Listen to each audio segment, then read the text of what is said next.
Welcome to our family kitchen. இன்றைக்கி நம்ம என்ன பார்க்க போகிறோம் அப்படின்னா தக்காளி சட்னியும் கொத்தமல்லி சட்னியும் பார்க்க போகிறோம். ஃபஸ்ட்டு தக்காளி சட்னி எப்படி வைக்கிறதுன்னு பார்த்துடலாம். அதுக்கு தேவையான பொருட்கள்: தக்காளி, பூண்டு, பெரிய வெங்காயம், வரமிளகா. இப்போ செய்முறைக்கு போகலாம். வரமிளகாவை ஃபஸ்ட்டு கொஞ்சமாக எண்ணெய் ஊற்றி நல்லா வணக்கி எடுத்துக்கோங்க. அதுக்கப்புறமா பூண்டு, பெரிய வெங்காயம் இது ரெண்டையும் போட்டு எண்ணெய் ஊற்றி தாளிச்சிக்குங்க. நல்லா வணக்கி எடுத்துக்குங்க. அதுக்கப்புறமா தக்காளி நல்லா கட் பண்ணி போட்டுருங்க. உங்களுக்கு எந்த அளவுக்கு தக்காளி வேணுமோ, எத்தனை பேர் சாப்பிடுவீங்களோ அந்த அளவுக்கு நீங்கள் அதை எடுத்துக்கலாம். தக்காளி போட்டு நல்லா வணக்கிக்கோங்க. நல்லா வேகணும். அதுக்கப்புறம் உப்பு, கல் உப்பு, தேவையான அளவு கல் உப்பு போட்டுக்குங்க. அப்போ தான் சீக்கிரமாக வேகும் தக்காளியும் வெங்காயமும். மிக்சியில் போட்டு அரைச்சி எடுத்து வச்சுருங்க. நல்லா ஆறுனதுக்கப்புறம் தான் அரைக்கணும். அரைச்சதுக்கப்புறமா கடுகு, கருவேப்பிலையும் போட்டு தாளித்து சட்னியில் போட்டுருங்க.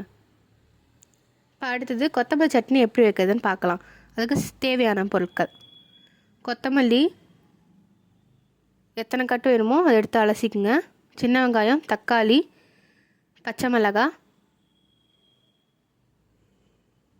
கருவேப்பிலை, பூண்டு, தேங்காய் தேவையான அளவு. இப்போ செய்முறைக்கு போகலாம். வடசட்டியில் எண்ணெய் ஊற்றி பச்சை மிளகாய் போட்டு வறுத்துக்குங்க.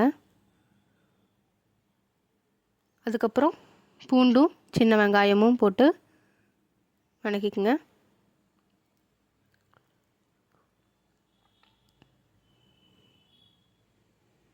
அது வணங்கினதுக்கப்புறமா தக்காளி போட்டு நல்லா வணக்கிக்குங்க. அதுக்கப்புறம் கருவேப்பிலை நல்லா வதங்கினதுக்கப்புறமா கொத்தமல்லி போட்டு வணக்கிக்குங்க. அப்புறம் கொஞ்சமாக புளி, அப்புறம் தேவையான அளவு கல் உப்பு போட்டுக்குங்க. அதுக்கப்புறம் அரைச்சி எடுத்துக்கலாம். இதே மாதிரி நீங்களும் வீட்டில் ட்ரை பண்ணி பாருங்கள். இது இட்லி, தோசை எல்லாத்துக்கும் சாப்பிட்டுக்கலாம். கொத்தமல்லி சட்னி சாப்பாட்டுக்கும் சாப்பிட்டுக்கலாம். இதே மாதிரி நீங்களும் வீட்டில் ட்ரை பண்ணி பாருங்கள். எப்படி இருந்ததுன்னு கமெண்ட்டில் சொல்லுங்கள். இட்லிக்கு, தோசைக்கு பாசிப்பருப்பு சாம்பார் ஆல்ரெடி ஒரு வீடியோவில் போட்டிருப்பேன். அது கீழே இருக்க டிஸ்கிரிப்ஷனில் கொடுக்குறேன், நீங்கள் போய் பார்த்துக்குங்க.